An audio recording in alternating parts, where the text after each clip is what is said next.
Ladies and gentlemen, welcome back to the channel. If you've been wondering why Star Citizen is taking so long to make, almost 10 years, we have some groundbreaking journalism here, some really in-depth, hard-hitting journalism by someone named Andy Chalk. I don't believe I've covered any Andy Chalk articles in the past, but Andy Chalk has gone down and really done the work to find out why Star Citizen is taking so long. And the answer is bedsheet deformations. I kid you not.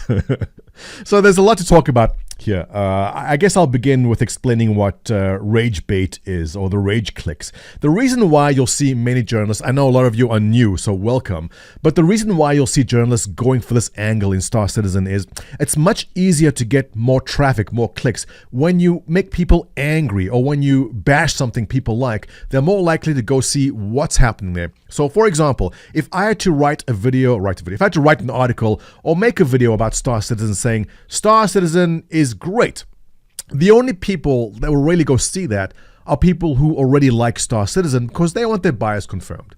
Now, if you want more clicks, what you say is, Star Citizen, possibly a scam.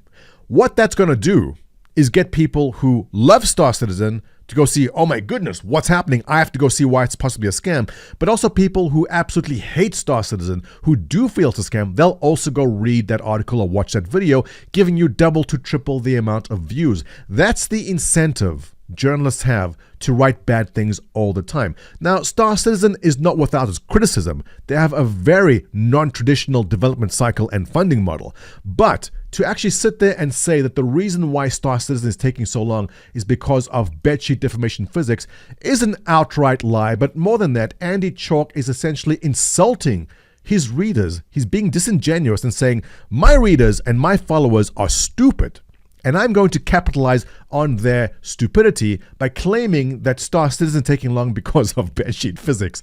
So to begin the article, it's been in development for well over a decade now. Yeah, let's give him that. It's getting close to 10 years. And raised 450, which is true. And if you're wondering why it's still in the alpha state all this time, the latest update from CIG might hold a clue. And the clue is it comes down to bedsheet deformation. So I love this on so many different levels because it hits on all the important points. One of the common criticisms we usually get in Star Citizen is that they have to stop making ships so they can finish the game, you see. And when you explain to people that there's actually 800 employees at CIG right now, and selling ships is the funding model, but if they had to stop making ships, then funding would stop, right? And then you explain that. Well, you ask, I love doing that. How many people do you think work on ships in Star Citizen? Often you'll get people saying, well, at least 300-400 people. But the answer is no. The answer will shock you. 5 things. That's actually the title of my next video. 5 things will shock you about Star Citizen. There are at any point in time, I would say 5 to 10 people working on ships. There's the concept artist, there's a texture lighting artist, 5 to 10 people working on ships. That's it. Maybe a little more, maybe a little less, depending on what ships are in the pipeline. There are over 795 more employees working on other things. So how many people do you think are working on bedsheet deformation right now in Star Citizen? And if Chris Roberts had to go to speak to Sean Tracy, and Sean Tracy is the technical director of content, and say, I need you to stop working on fabric and fabric deformation, by the way, back in 2018. So I dropped it on the back, and I've got a little wind entity actually attached to the back, so let's fabric deformation. turn on the ship, and it blows off onto these poor guys back there.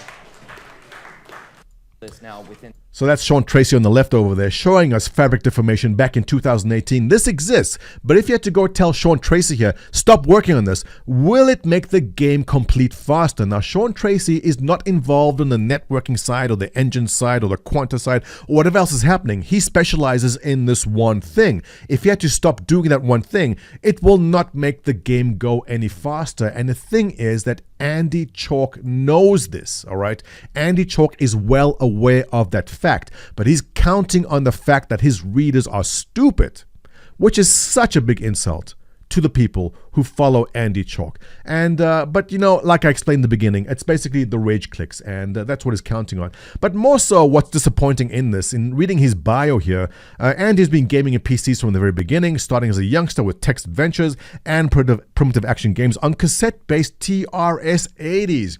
Now, I did not have the pleasure of owning this, but my neighbor did, and there was nothing more frustrating than having to load in the cassette, having that cassette have to load up into the RAM, only for something to fail and having to start from the beginning again. Those were painful times. I'll get to my point in a second. From there, he went on to graduate to the glory days of Sierra Online. Yes, Sierra Online. The logo of Sierra Online. When you start up a game and you saw that logo come up, you knew you were up for a good time. And the endorphin release from the sound, the 8-bit sound coming through, you knew something good was about to happen. Microposims, yes, he ran a local BBS. So from everything being said over here, I'm guessing he's in his late 40s, early 50s, maybe a couple of years above me.